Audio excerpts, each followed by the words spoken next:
સંક્ષિપ્તમાં ટૂંકમાં જ વાત કરીશ.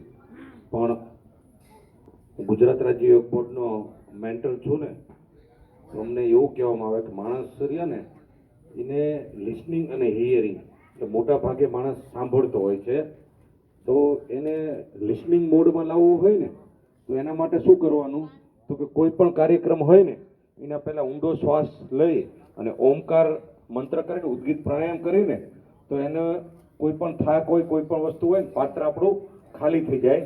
તો આપણે 2 વાર ઊંડો શ્વાસ લઈ અને ઉદ્ગીત પ્રાણાયામ કરીશું. આંખ બંધ કરી અને ઊંડો શ્વાસ લેવાનું, ઓમ બોલવાનું, બરાબર? તો મારી સાથે સૌ પોતાની આંખો બંધ કરશે, ઊંડો શ્વાસ લેવાનું શરૂ કરી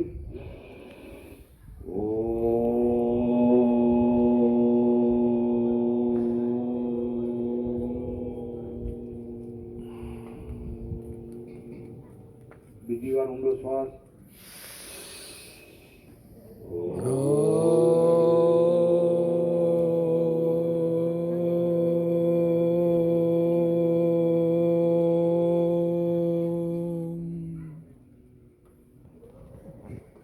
ધીમેથી આંખો ખોલીશું.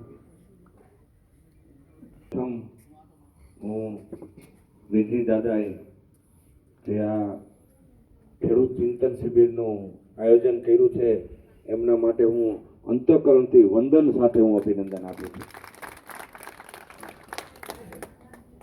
આજના કાર્યક્રમમાં આપણી વચ્ચે ઉપસ્થિત, આપણે ત્યાં કહેવાય ને કે જ્યાં ન પહોંચે રવિ ત્યાં પહોંચે કવિ, એવા કવિ વિનુભાઈ રાદડિયા, ગુજકો માર્શલના ડિરેક્ટર, અને જેમને માલવણમાં ઉમિયા ધામ બનાવ્યું અને એક સમાજ માટે બહુ ઉન્નત કામ કર્યું છે એવા ઈશ્વરભાઈ પટેલ, જિલ્લા કિસાન મોરચાના અધ્યક્ષ ભાઈ નંદલાલભાઈ, ખાદી ગ્રામ ઉદ્યોગના ચેરમેન